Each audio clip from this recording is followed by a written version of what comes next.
Bonjour, nous allons voir ensemble que la bienveillance est fondamentale pour le développement du cerveau de l'enfant et de l'adolescent. Les dernières découvertes scientifiques sur le développement du cerveau affectif et social sont pour moi une des avancées majeures de ce début du XXIe siècle, car elles nous aident à mieux comprendre l'enfant et nous éclairent sur les conditions nécessaires à son épanouissement. Depuis des millénaires, dans le monde entier, la bonne éducation est de croire, en pensant bien faire, que faire souffrir l'enfant en le punissant, en l'humiliant, verbalement ou physiquement, va lui permettre de progresser, d'avoir un comportement et d'apprendre mieux. Or, en 2013, Rebecca Waller, de l'Université d'Oxford, fait le bilan de 30 études sur les éducations punitives et sévères. Elle conclut que les effets sont déplorables et totalement contraires au but recherché par les adultes. Ce type d'éducation n'améliore pas du tout l'enfant et l'adolescent, c'est le contraire. Elle les rend insensibles, durs, sans empathie et conduit souvent à des conduites antisociales, délinquance, agressivité, vol, drogue. Ces recherches scientifiques très pointues nous disent que durant l'enfance, le cerveau est beaucoup plus fragile, beaucoup plus malléable et immature que pressenti. Chaque expérience relationnelle va modifier en profondeur les molécules cérébrales, les neurones, leurs connexions, les structures et circuits cérébraux et même l'expression de certains gènes. Et ces recherches confirment qu'une relation empathique, aimante, soutenante est la condition fondamentale pour permettre au cerveau d'évoluer de manière optimale. L'enfant est alors capable de déployer toutes ses facultés affectives et ses facultés intellectuelles. Il sait exprimer ses émotions, aimer, coopérer, il réfléchit, aime apprendre, découvrir et il a du plaisir à vivre. Ces recherches nous aident à mieux comprendre l'enfant. Beaucoup d'adultes veulent par exemple que l'enfant de 2-3 ans se comporte comme un adulte et soit raisonnable. Or, l'enfant à cet âge-là est soumis à de véritables tempêtes émotionnelles dues à son cerveau immature. L'enfant a d'immenses colères, chagrins, paniques. Ces comportements ne sont pas du tout des caprices, mais sont dus uniquement à son cerveau immature. En dessous de 5 ans, le cerveau archaïque et émotionnel domine l'enfant et l'enfant n'arrive pas à se contrôler.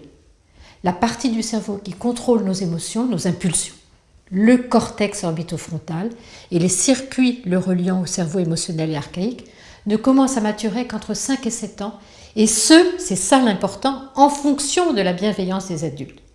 Ce cortex orbitofrontal, c'est une zone du cerveau qui est essentielle puisqu'elle régule nos émotions, nous permet d'être empathique, d'avoir un sens moral et de savoir faire des choix.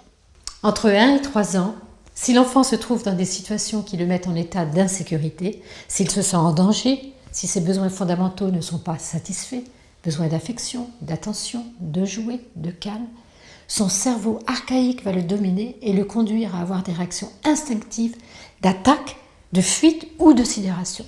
Il ne réfléchit pas, il peut donc attaquer immédiatement. Il n'est pas méchant, il ne porte pas le mal en lui, ceci est seulement dû à la dominance de son cerveau archaïque. Quand on le laisse seul avec sa détresse, ses chagrins, sa colère, ses peurs, il va sécréter des molécules de stress, du cortisol. Et quand le cortisol est un taux très élevé ou prolongé, il devient très toxique pour son cerveau qui est fragile. Et il peut même détruire des neurones dans des zones essentielles du cerveau de l'enfant.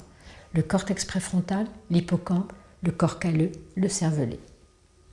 Au contraire, chaque fois que l'adulte comprend l'enfant, l'aide à mettre des mots sur ses émotions, l'apaise, le console, adopte une attitude douce, chaleureuse, avec un regard compréhensif, des gestes tendres, en parlant d'une voix calme, apaisante, il va aider le cerveau à maturer. Et ces tempêtes émotionnelles diminuent progressivement vers 5-6 ans. C'est donc l'entourage qui va rendre l'enfant raisonnable en faisant maturer son cerveau. Ceci ne veut pas du tout dire être laxiste, laisser tout faire. Non, l'adulte donne des repères, un cadre, mais il le fait avec empathie et bienveillance. Quand il voit que l'enfant n'a pas un comportement adéquat, il lui dit son désaccord, il lui donne confiance. Je ne suis pas d'accord quand je t'entends dire cela, quand je te vois faire. Tu vas apprendre à faire autrement et je te fais confiance. Mais il ne juge pas l'enfant, ne le critique pas, ne lui fait pas de reproches en disant « ce n'est pas bien de, tu n'es pas gentil, tu es paresseux, égoïste, etc. » Car ces paroles humiliantes empêchent un bon développement du cerveau. Et en entendant ces paroles, l'enfant perd confiance en lui, se dévalorise et ne progresse pas. Un enfant élevé avec bienveillance, empathie, va devenir lui-même empathique, sociable et ne développera pas des comportements agressifs et antisociaux. Les études sont faites sur ce sujet. Le maternage, qu'est-ce que c'est? C'est prendre soin, rassurer, consoler, apaiser. Il n'est pas réservé aux bébés. À tout âge, on peut avoir besoin d'être materné. Il n'est pas non plus réservé aux femmes. Les hommes sont capables tout autant que les femmes de materner. Ce maternage a de très nombreuses actions favorables sur le cerveau, entre autres sur ce fameux cortex orbitofrontal, structure cérébrale essentielle, comme nous l'avons vu. Ce maternage nous permet de mieux faire face au stress et agit sur le développement de l'hippocampe, une structure cérébrale centrale pour la mémoire et l'apprentissage. Le maternage favorise aussi le développement d'une molécule cérébrale, le BDNF, qui favorise le développement du cerveau. Le maternage agit aussi sur la sécrétion d'une molécule essentielle qu'on appelle l'ocytocine et qui permet d'être empathique. Cette molécule est la molécule du lien avec les autres, de l'amour, de l'amitié. Elle engendre la confiance, l'altruisme, la coopération. Elle diminue le stress et l'anxiété. L'ocytocine va déclencher la production de 3 autres molécules importantes, la dopamine, les endorphines, la sérotonine. La dopamine stimule la motivation indispensable pour tout apprentissage. Elle donne du plaisir à vivre, de la créativité. Les endorphines sont des opioïdes, donc de l'opium. Elles procurent donc une sensation de bien-être. La sérotonine stabilise l'humeur. Ces molécules produisent chez l'enfant ce dont les adultes rêvent, un enfant calme, non stressé, empathique, confiant, curieux, motivé et heureux d'apprendre. L'empathie se transmet.